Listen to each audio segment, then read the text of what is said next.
Stories Philippines Podcast.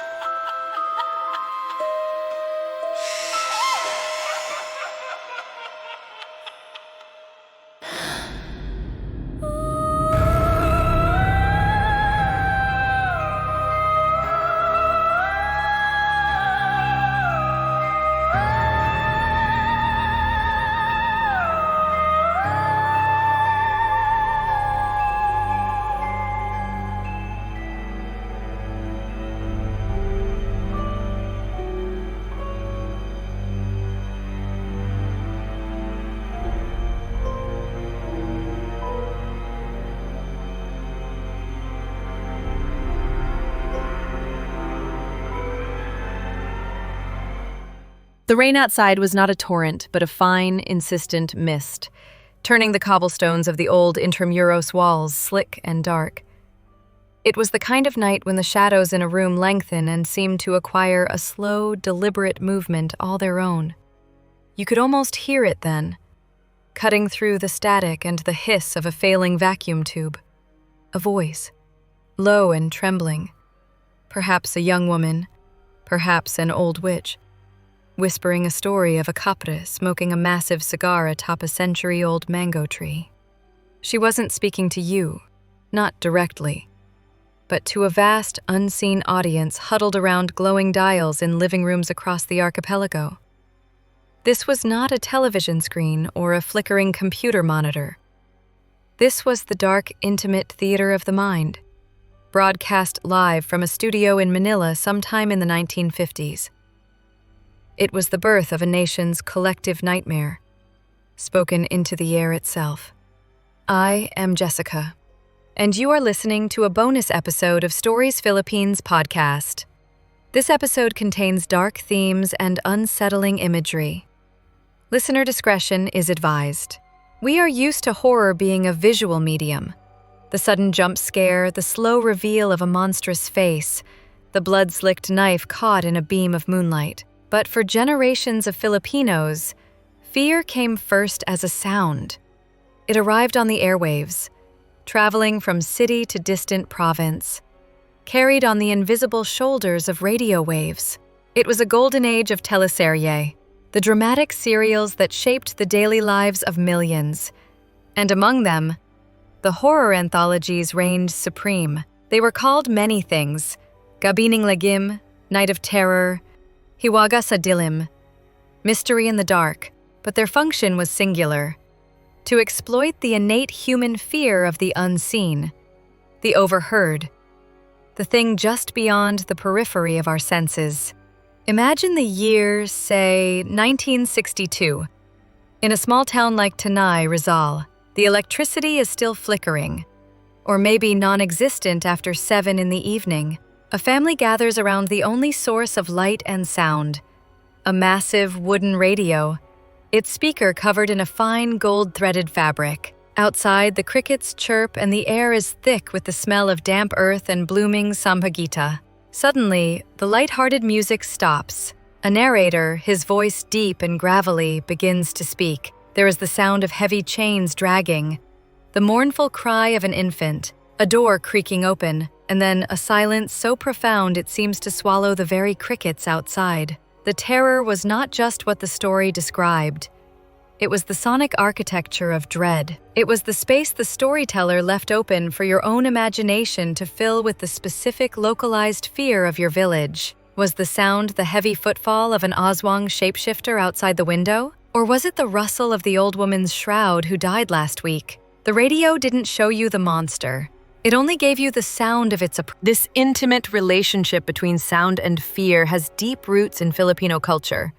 Our folklore is not always about grand visual specters. It's about the whisper of a tiyanak demon baby in the bamboo grove, the low cackle of a manananggal half-woman creature flying overhead, the sickening crunch of bones being devoured in the jungle. These are primarily auditory threats. They're things you hear, but rarely see clearly.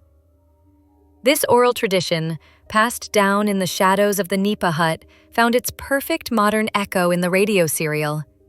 It democratized terror, making the sophisticated production of a Manila studio available to a farmer tending his rice fields in Mindanao. In the 1980s, as television began to compete for the national eye, the horror narrative began a slow migration. It wasn't just about listening anymore, it was about seeing.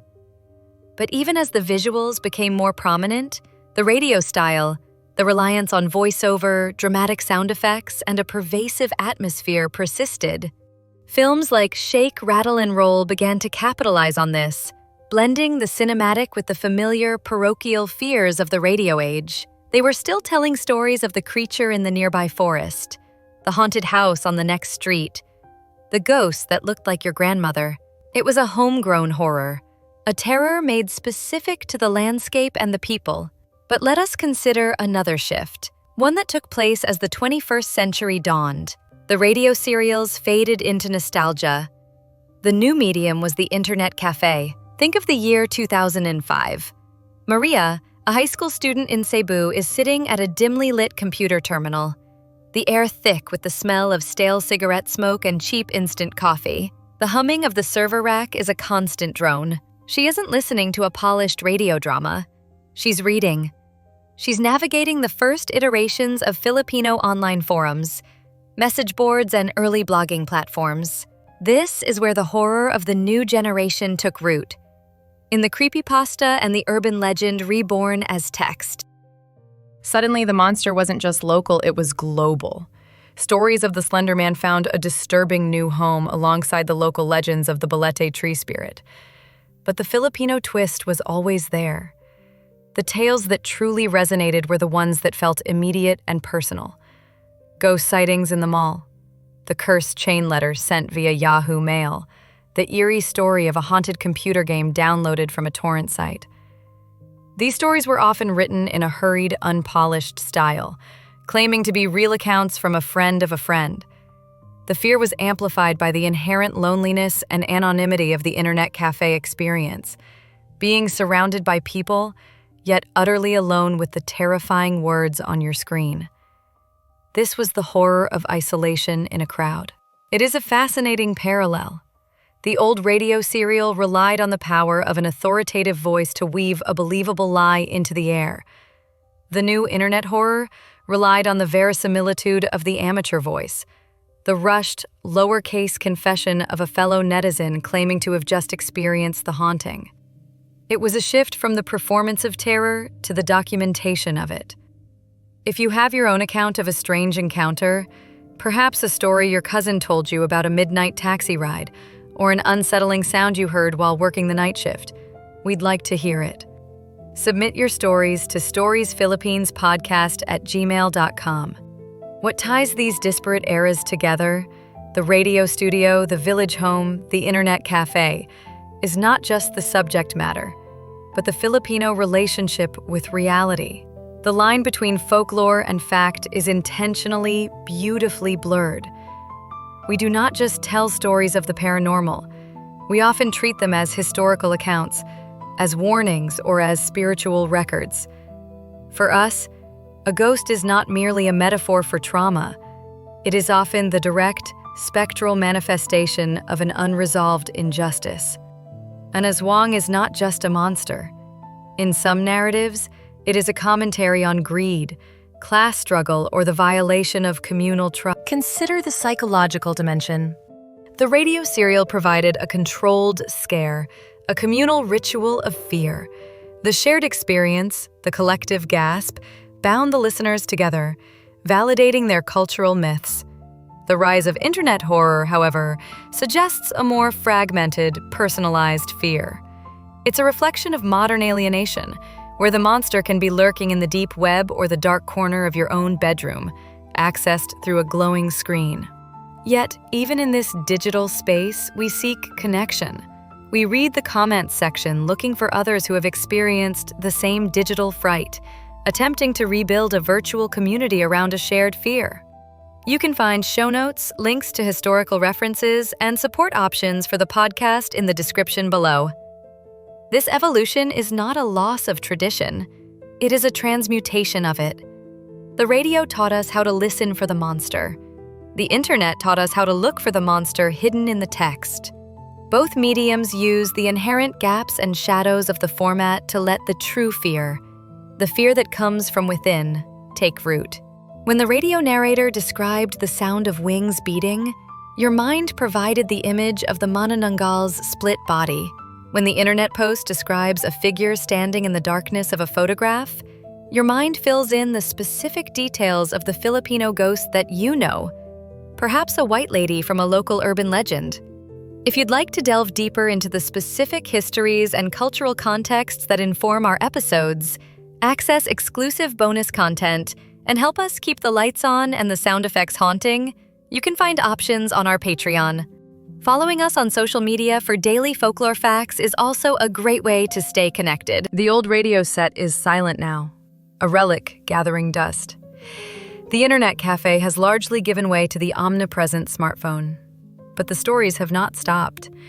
They simply changed vehicles.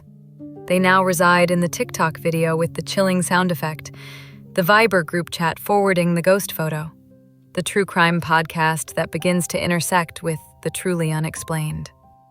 The format is faster, more immediate, and perhaps less atmospheric than the low, slow dread of the radio age. But the core remains the same. A deep-seated desire to explore the darkness that lives both outside our door and inside our own hearts. It makes you wonder, in this new age of instant information and constant connection, where does the truly unsettling story go to hide? Does the speed of the modern world diminish the power of the slow, creeping dread? Or does it simply create a new kind of sudden, shocking terror? Perhaps the ultimate horror is that no matter how much technology we embrace, the whispers of the old radio, the ancient, primal fears of our ancestors, never truly fade. They simply learn how to ride the new wave, waiting for you to plug in your headphones and turn off the light. Do not forget to like, subscribe, follow, and share this podcast. Support us financially through the options in the show notes.